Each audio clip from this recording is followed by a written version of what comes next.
Subscribe and hit that bell icon to be notified about the highlights of India's smartest podcast, The Ranveer Show. This is TRS Clips. Speaking about your childhood, I'll tell you what happened in my head when I was growing up. When I was 10, I realized, oh, my body's changing. What is happening? Why am I feeling like this when I look at that beautiful lady on screen?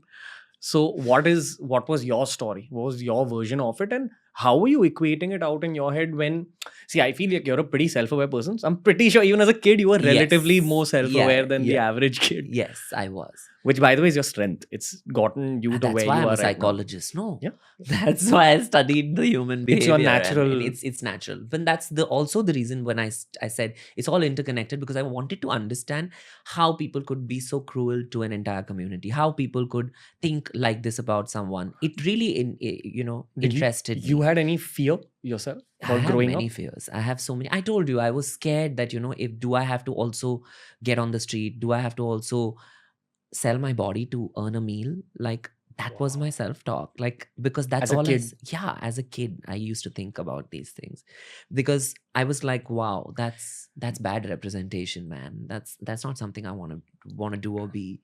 I don't want to be pushed to an extent where I honestly believe that there's no other options for us. You do know that, like, I mean, I think you're considered a role model now for the entire LGBTQ community. You are.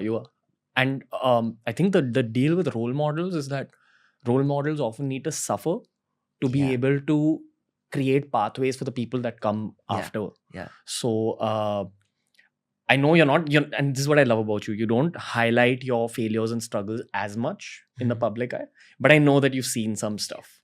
So first of all, going out there in the media industry, you're a psychologist, you know all these things. What was like some, just for the sake of perspective, could you highlight like some really difficult moments you faced early on in your career? Just for the sake of perspective, because I feel difficult moments build character. Yeah.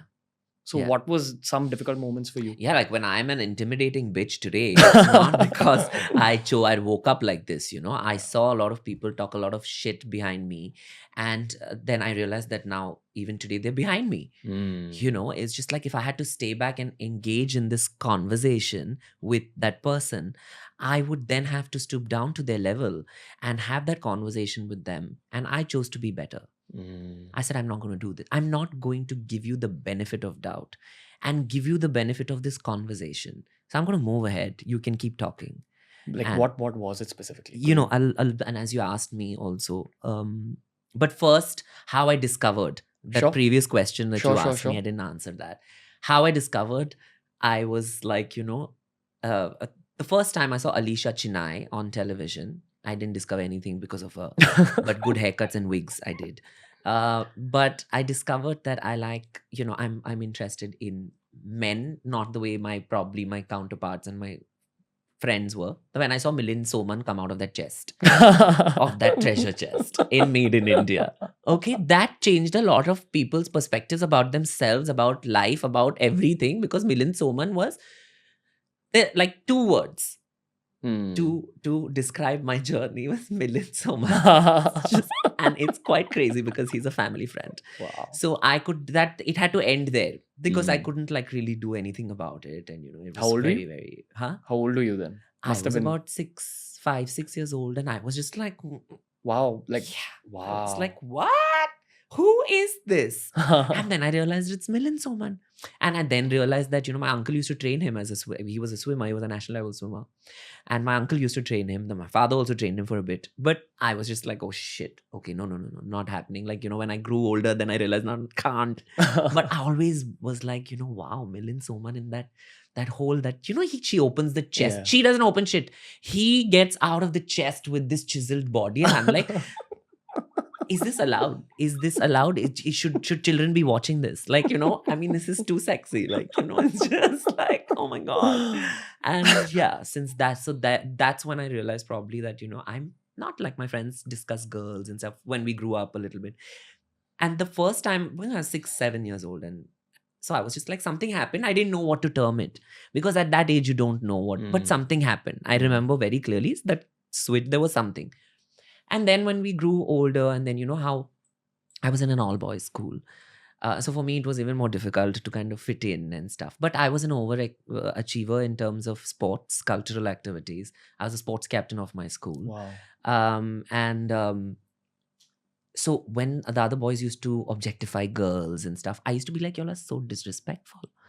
Objectify teachers, they had the teacher fantasy. Like what? and stuff. Uske boobs bade Yeah, hain, yeah, all that. all of That's a very that. guy And I used to school. get like, my God, like I used to tell some of my friends who were, like, tumhare bhi boobs hain.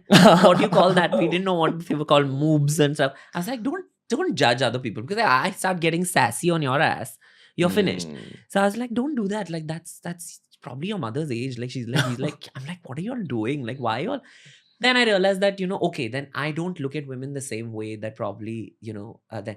And then there were some kids that were homophobic in terms of, I was obviously very effeminate. I was not like the other boys, clearly. Okay, even back then I was very androgynous. And I used to be like, I used to make fun of myself. Like I am like this. तुम क्या गाली दोगे मुझे? Like my whole thing is that अरे ये कितना gay है, मतलब it's like me saying अरे ये कितना straight है. Stupid. It makes no sense. ये कितना transgender है. ये कैसा ये है. I'm like, हाँ है, बहुत है. In fact, it is documented that I was the most gay person one of the most gay people in the world at Mr. Gay World India, when I represented the country and at least won some awards at it. तुमने straight होके क्या किया है? जरा बताइए हमें. So my thing is that my sass was there only since I was a kid, and I was a strong kid. So I didn't let anyone bully me. And someone tried to come and act fresh and act smart. I used to give them one whack. Because that's what my brothers taught me. That's one and probably only advantage of having older heterosexual brothers. They tell you how to protect yourself. Because they're like, we are not going to be there all our lives to protect you. So